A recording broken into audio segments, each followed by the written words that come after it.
3, 2, 1.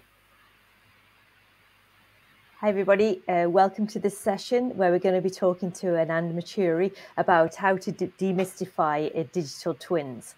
If I introduce myself first, I'm Claire Penny. I work in Invocara as the Director of Global Partnerships for the last 2 years, focusing on digital twins. And I'll hand over now to Anand, who will introduce himself. Thank you, Claire. Great to meet you all. Let me quickly introduce myself. I'm Anand Mecheri. I'm the co-founder and CEO of Invocara.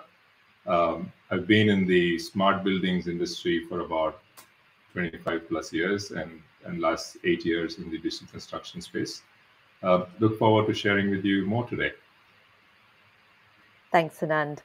So if we want to kick off this conversation, then I think a really good place to start, and it's really the title of this presentation, is the demystification or demystifying digital twins. For me, being embroiled and loving the whole space, it's a bit of a no-brainer. But for a lot of people, they're very confused, Anand, around what is actually a digital twin. And so could you help us walk us through exactly what a digital twin means? Yeah, absolutely. And I completely agree with you.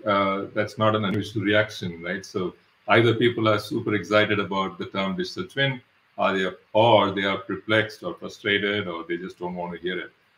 There's a range of emotions involved when you talk about a digital twin.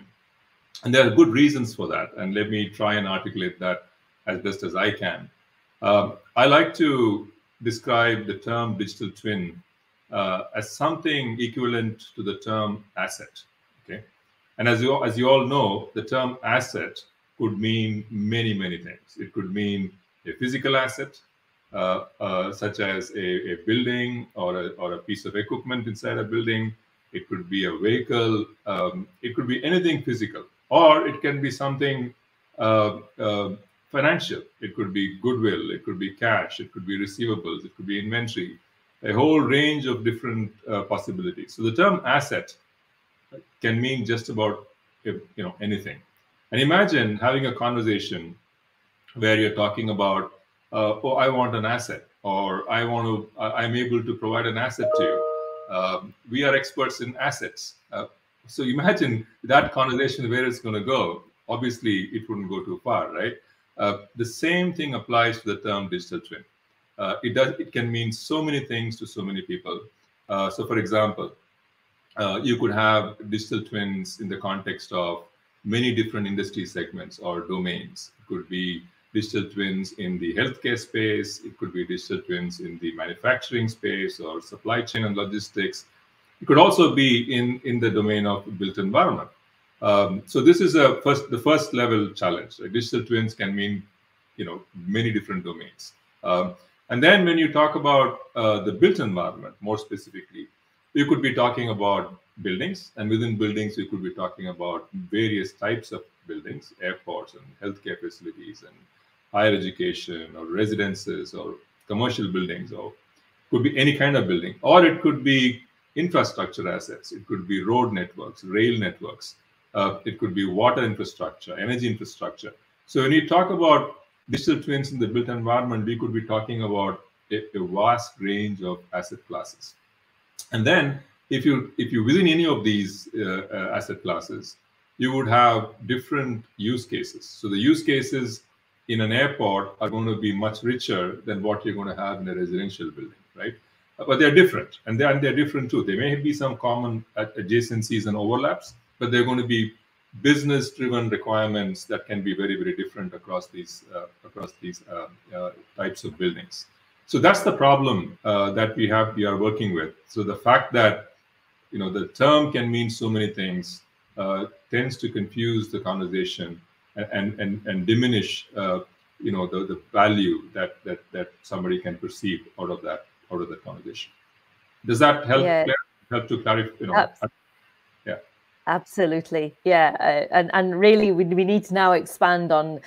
We've kind of set the problem statement here very well. So, if you could lead us through how we can alleviate this confusion, some steps that people can take to help them really understand and get to the bottom of what a digital twin is.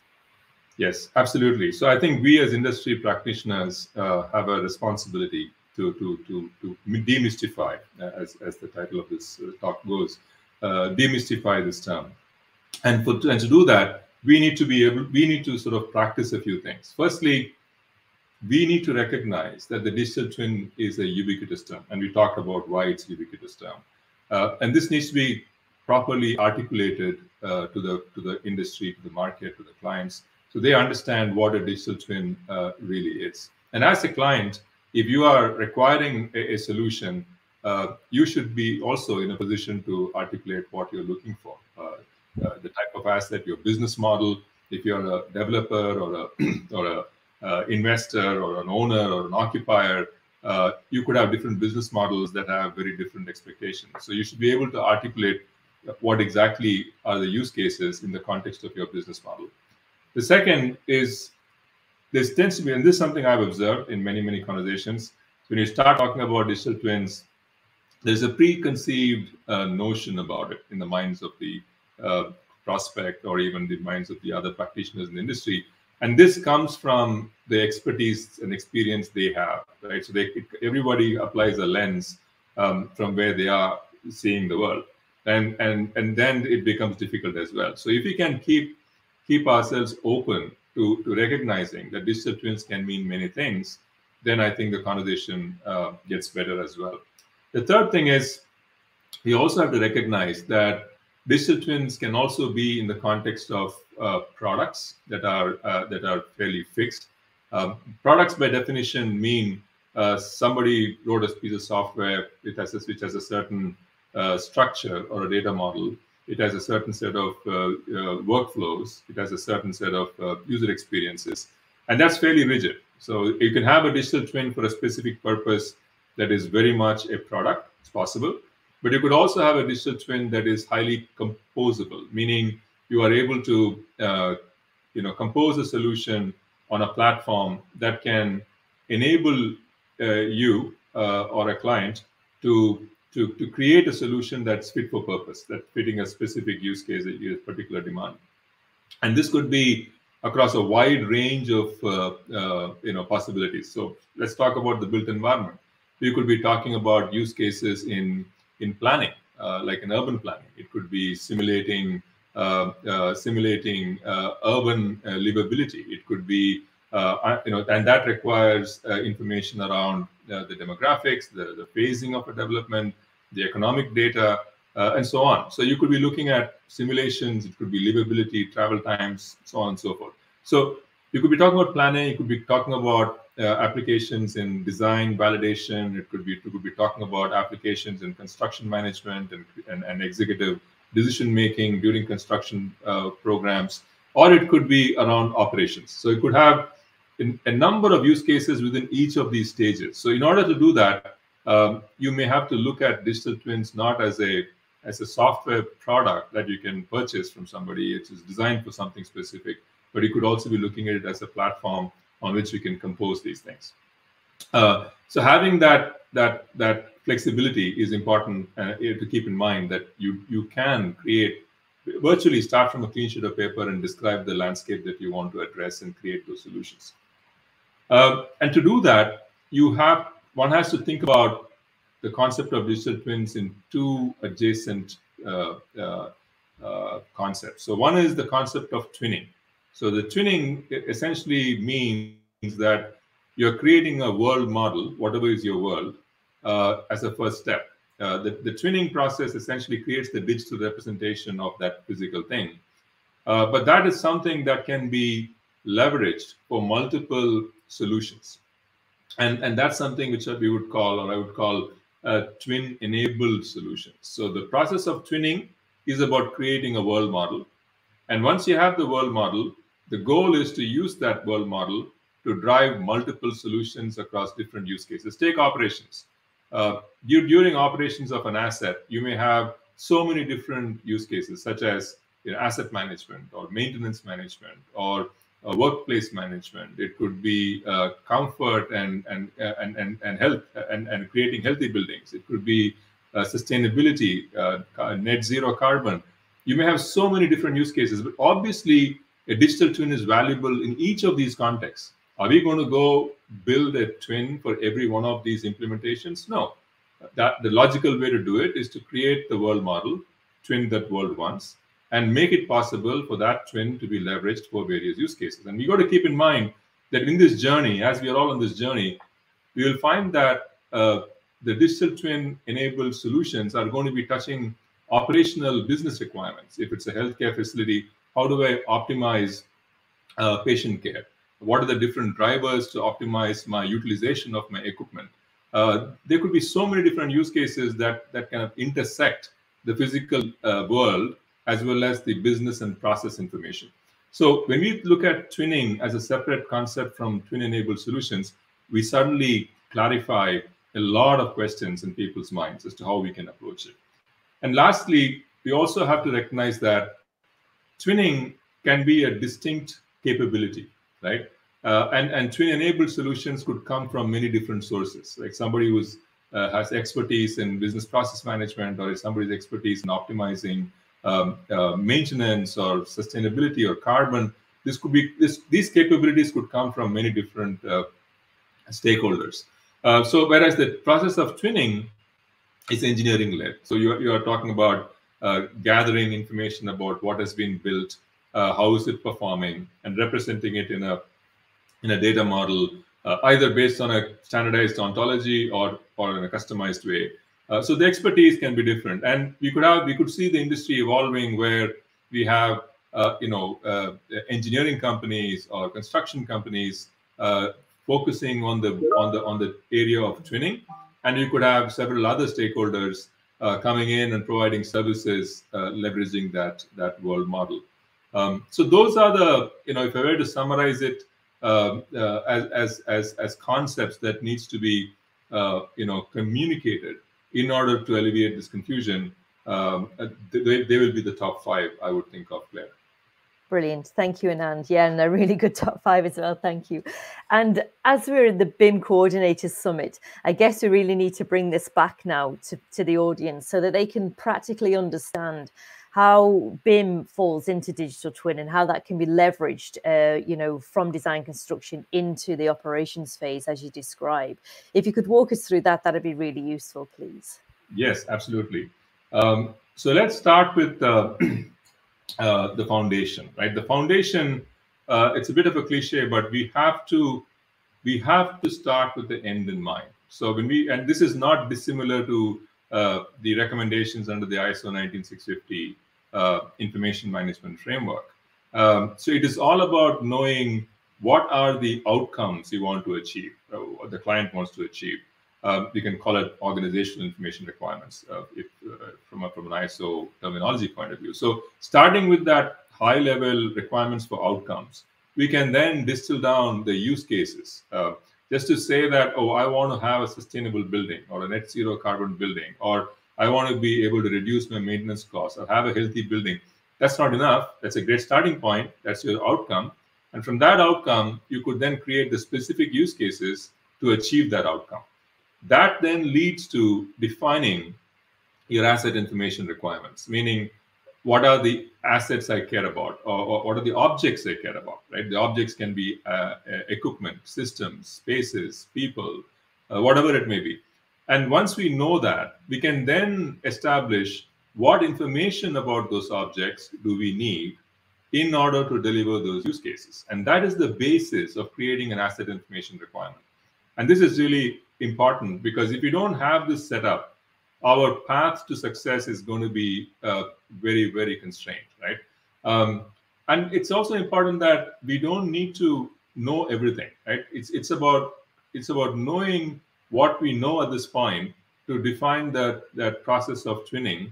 And then there are new use cases. They would be data extensions. So we shouldn't worry too much about, do I have to know everything about everything when I start a process? No. You just need to know your broad outcomes, and within those outcomes, what impact do those outcomes have on use cases and data requirements that must be known during the process of creating that world model. So once you have done that, we then get into the world of the BIM delivery process. In the BIM delivery process, as we all know, it's one thing to utilize BIM for coordination and production of construction documents. is entirely another thing when you want to use BIM as a foundation for digital twins. The difference is data, right? If you want to use the models for creating digital twins, you've got to do a few things. Firstly, we've got to make sure that there is a very consistent classification strategy in those models. The classifications must meet the objectives as well.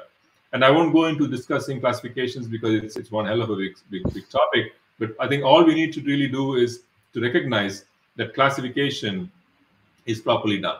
And once you have classified the models, you are now creating a model that is machine readable, not just for humans, but a machine can understand what is what in the model and understand it consistently.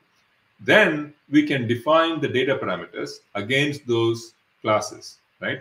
So we know what data we need about a room or versus a pump or a diffuser or whatever it may be. So we are then able to ensure that every model in that project or the program has parameters that is consistently applied against those classes, right?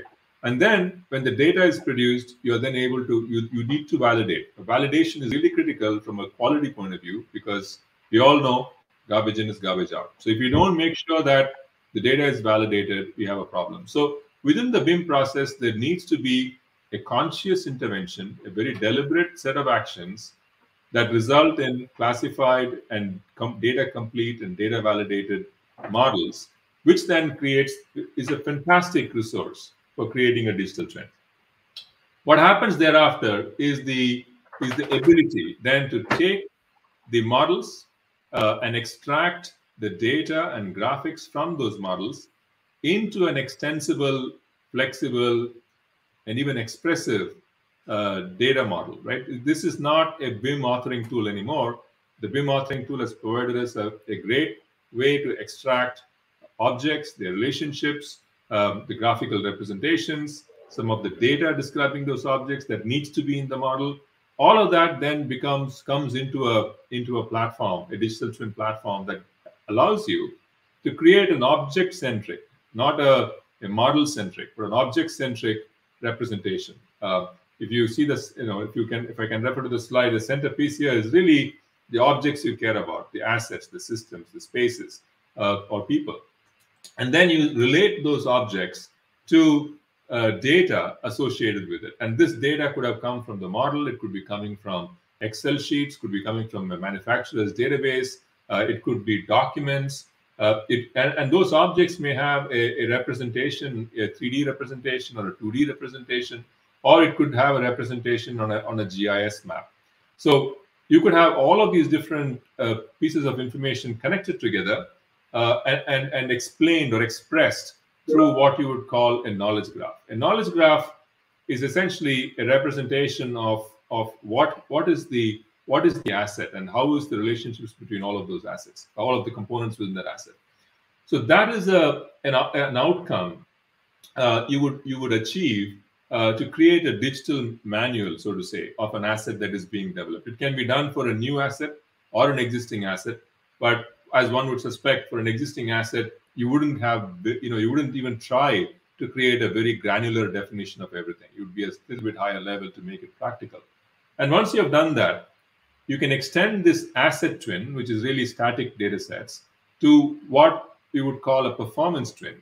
The performance twin is a delta on the asset twin, which essentially integrates information from real-time systems, such as a building automation system or a building management system, a distributed control system, IoT sensors for air quality, occupancy, or it could be smart meters. So you bring this data together and represent it against those objects within that asset twin, and that then is your world model. So this world model is really what every construction project should be handing over. Right? As a client, as a developer, I think it would be an incredibly lost opportunity for the creating value in the future for your assets if you don't expect that outcome in every single development starting today.